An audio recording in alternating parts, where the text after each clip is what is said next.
Part 3. The approach was a masterclass in tactical silence. The three armored vehicles rolled to a stop 100 yards out, their engines ticking as they cooled in the desert air. "All units, this is Gavilan," the leader's voice crackled through the headsets. It sounded distant, as if he was speaking from the end of a long hallway. "Dismount. Blue group on me. Red group with mace. We have 50 guns and the element of surprise. Let's make this quick." As Gavilan stepped out of the SUV, his boot hit the dirt. The ground felt soft, too soft, like stepping on wet carpet. He looked up at the facade of the mansion. The windows were dark, but as the clouds shifted above, the moonlight hit the glass. For a fraction of a second, Gavilan didn't see the reflection of the desert or the trucks. He saw a massive, towering grid of white lines stretching into an infinite black sky. And for a split second, he could swear he saw a single eye looking back down at him, waiting for him to take the first step inside. "Viper in position," a voice crackled over the encrypted net. On a ridge 300 yards out, Viper lay behind his blackout, the world rendered in a grainy, neon green wash through his thermal scope.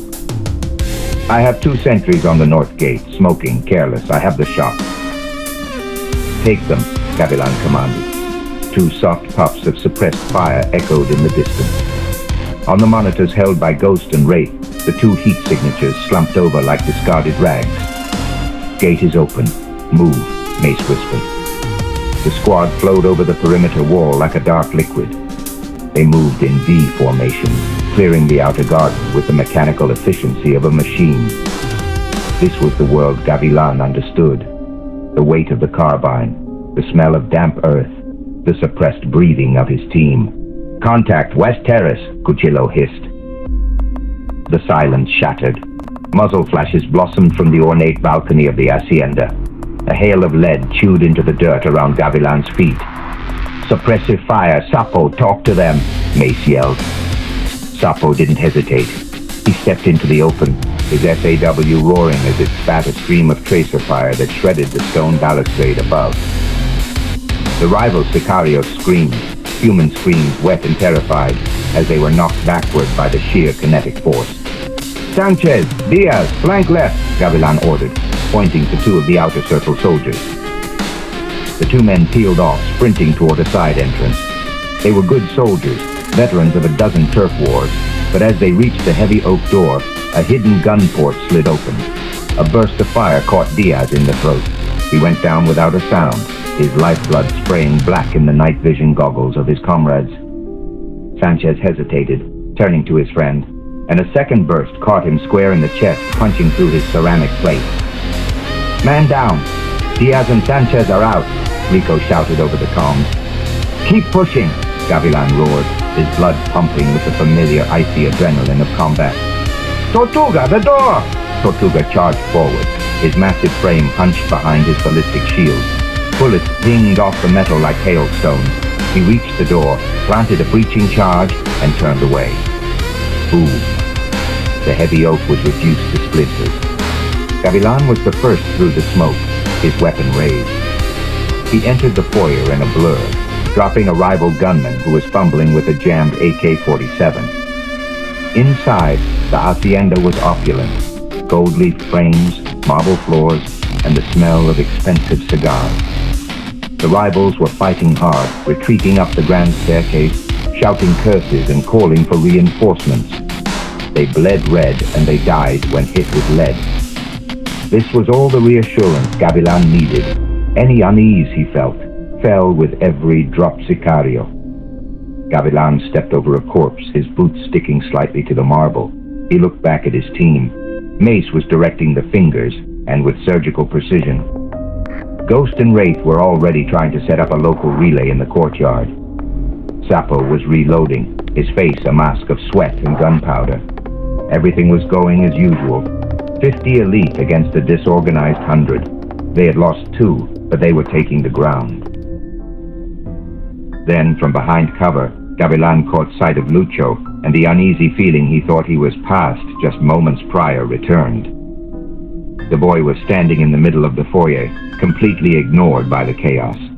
A stray bullet had shattered a vase just inches from his head, showering him in ceramic shards, but he hadn't flinched.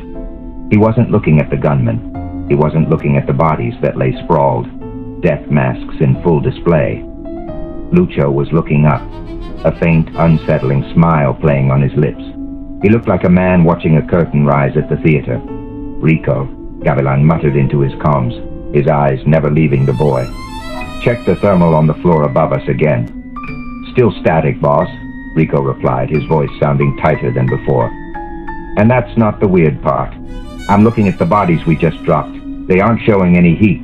They're coming up at 0 degrees, like they'd been dead long before we got here."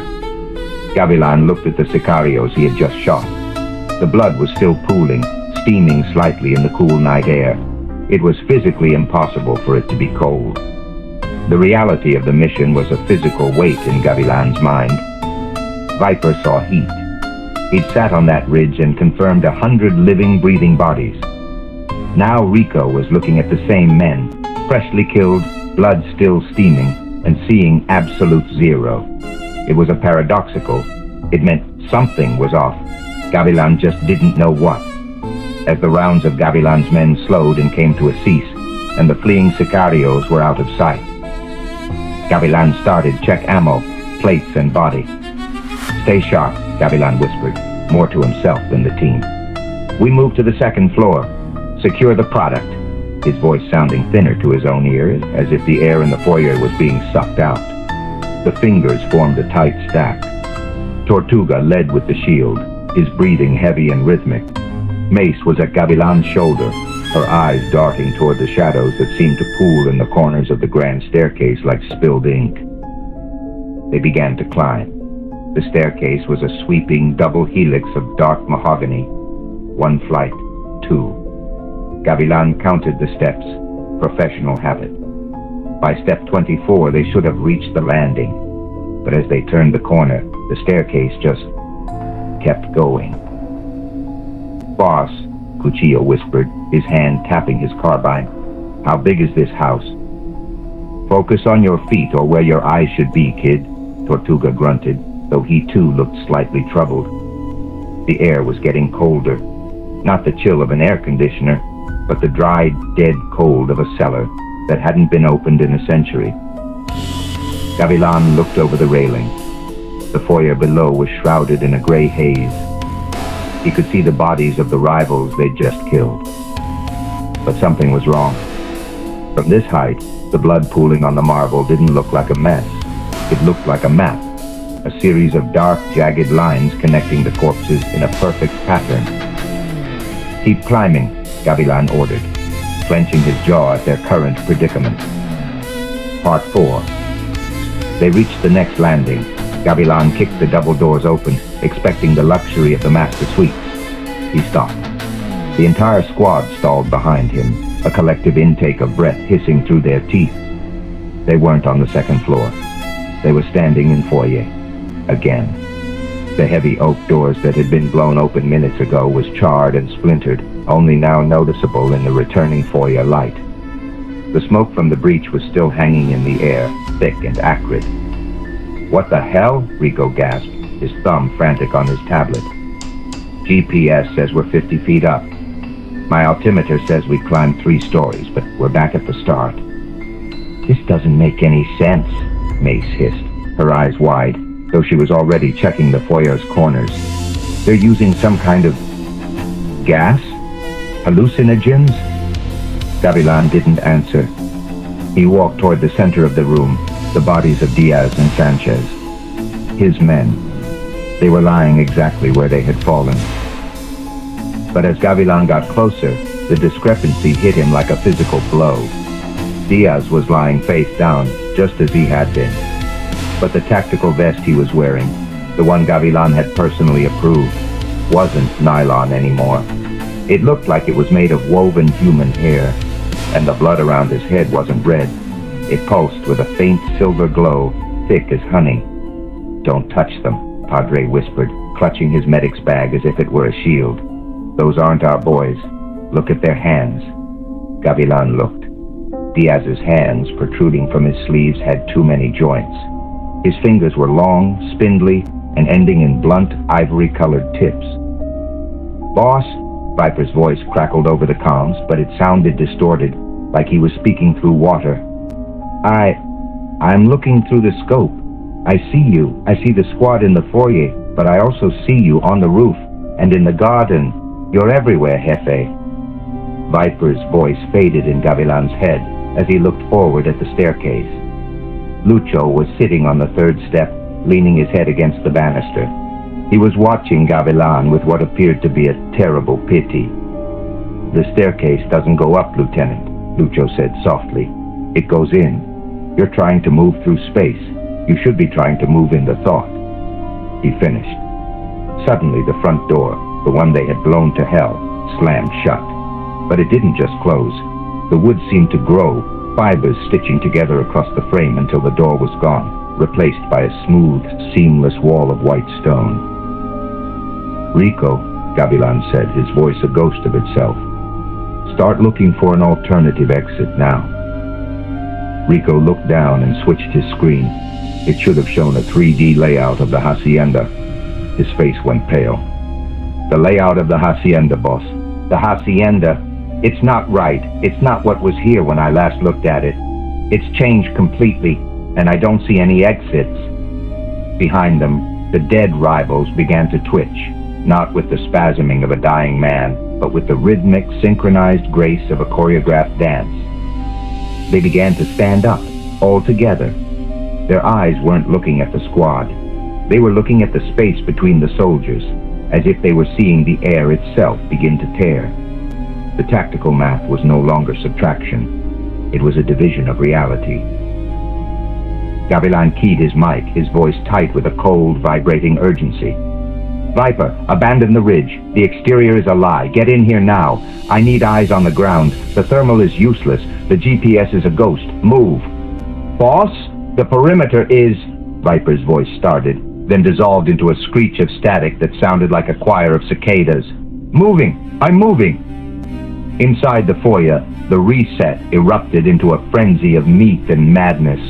The 100 rivals, men who had been shooting at them with carbines only minutes ago, suddenly dropped their weapons in a clattering chorus of steel on marble. They didn't need them. "Contacts! They're rushing!" Mace screamed, her carbine spitting fire. A rival Sicario, his skin now the color of wet ash, vaulted over a sofa. He didn't raise a gun. He simply unhinged his jaw. The sound of bone snapping and tendon stretching filled the room as his mouth widened beyond the physical limits of a human skull, revealing rows of needle-thin teeth that looked like they were made of the same ivory Padre had seen on Diaz's fingers. "Die, you freak!" One of the nameless men, a veteran named Ortiz, roared as he emptied a magazine into the creature's chest. The bullets hit. The creature didn't even stumble. It slammed into Ortiz, its distended jaw clamping around his helmet and the top of his skull. With a sickening crunch, it tore his head clean from his shoulders. The slaughter was fast, intimate, and silent. There were no more war cries from the rivals, only the wet sounds of tearing flesh. Gutierrez was tackled by 3 women who had been maids in the foyer. They used their bare feet, their toes elongated into talons, to disembowel him. Velasquez and Martinez were pulled into the shadows of a hallway that hadn't been there a second ago, their screams cut short by the sound of something heavy being crushed. 5 more men vanished or were shredded in a blur of gray skin and white bone. 42 men left. The 10 fingers were still standing, back to back in the center of the foyer, a small island of gunfire in a sea of primal hunger. "Look at the wounds!" Padre shouted, his voice cracking. He pointed at the remains of Ortiz. From the stump of his neck, the blood wasn't flowing out. It was being pulled. Thick amber light, viscous as tree sap, was leaking from the dead man and flowing toward the rivals. The heavy stone wall where the door used to be suddenly pulsed. It didn't open. It breathed. Viper stepped through the solid rock as if it were a curtain of water. He was pale, his tactical gear dusted with a fine silver powder. He held his long-range rifle like a club. He took one step into the foyer and stopped. Being the eyes, the unit, he saw what the others were only beginning to sense. He saw the cords connected to the navels of every rival, and even the corpses of the fallen were translucent, umbilical-like silver lines. They didn't hang limp, they pulsed with a rhythmic amber glow, stretching up through the ceiling and down into the floor, a vast glowing nervous system that turned the entire mansion into a single living organism. "Gavilan," Viper whispered, his eyes wide. "We aren't in a house. We're in a throat," a voice finished for him. Lucho appeared behind Viper. He didn't walk there. He simply was there, standing in Viper's shadow. The boy reached up, his fingers unnaturally long and elegant, and rested them on Viper's shoulders. "You were always so good at seeing things from far away, Viper," Lucho said, his voice now a harmonious blend of 1,000 different people. "It must be so overwhelming to be this close to the truth." Viper tried to turn, but his body wouldn't obey. The silver cord at the center of the room lashed out like a whip, plunging into the base of Viper's skull. His back arched, his eyes turning a solid glowing amber. The sniper didn't scream. He just began to dissolve, not into blood, but into data. His body flickered like a corrupted video file, his tactical vest and his flesh blurring together into a gray geometric sludge. "Viper!" Mace screamed, reaching for him.